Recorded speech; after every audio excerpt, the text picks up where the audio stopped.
Hi, welcome to the Basic Thermal Cooking Series. Today we're going to talk about timing. We're going to talk about both timing in cooking the food in the pot and also how long do you leave the pots in the thermal cookers. There are a couple guidelines that I follow when determining how long to let food boil in the pot. And it really has to do with meat. If my dish doesn't have meat in it, I make sure that it's a nice full boil before I put it into the thermal unit. If it has meat in it, and it has bite-sized pieces of meat, then I let it go about a 2-minute boil. So after it comes to a boil, I let it boil for 2 minutes, and then I put it in the thermal unit. I don't cook meat bigger than 1.5 inches in the thermal cooker, so if I'm making a roast, I'm going to cut that in about 1.5-inch pieces. Bring that to a boil, let that boil about 10 minutes before putting it in the thermal cooker. The second guideline that I like to use is how long do I let it boil if I'm using containers. And containers are great for when you want to cook something that can't come to a boil itself. You can put it in a container, put water around it, bring the water to a boil, extend the boiling time, and then put it in the thermal cooker, and you're able to cook a wide variety of foods that way. But the smaller bottles with water around them, this may be a 15-minute boil. This one, where I say I'm going to do meatloaf and potatoes, this is a lot larger mass of food to be able to heat through, and this is going to be a good 25-minute boil. Let's talk a little bit about timing in relation to how long you're going to actually leave it in the thermal cooker. When I think about thermal cooking, this is a device that I use if I'm going to eat later in the day.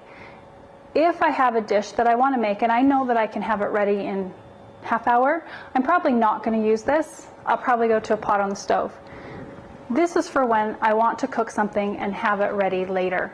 When I think about how long I'm leaving it in here, I leave it at least 2 hours, and it'll usually stay in a good 8 hours, depending on how full I filled these pots.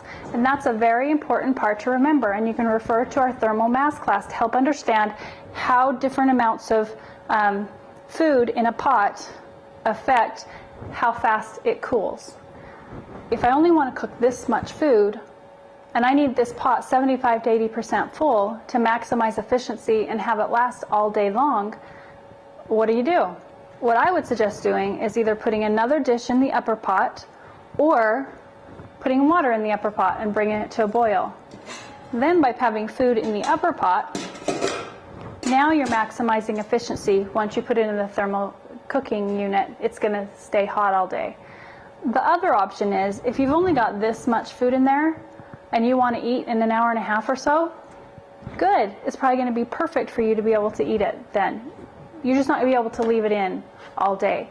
It's just a way to think through timing and how the amount of food and timing and heat all work together in being successful with the thermal cooker. Can you make food in a thermal cooker that can't reach a boiling point because it'll scorch? Absolutely. Just don't let it come to a boiling point. This is where a thermometer comes in handy. If you know what temperature your food is at, even if it doesn't come to a full boil, you can determine how long it will stay hot in the thermal cooker. Let's say that I make baked beans and they get to 175 degrees. I go ahead and put them in the thermal cooking unit, close the lid. Since this loses 4 to 5 degrees an hour, I know that in 8 hours, it's still 135 degrees in there, right? So I might not actually let it go the whole 8 hours, but I could eat it after 6 or I could eat it after 4. Feel free to like this video and subscribe to my YouTube channel below. Also, you can find information at thermalcooking.net.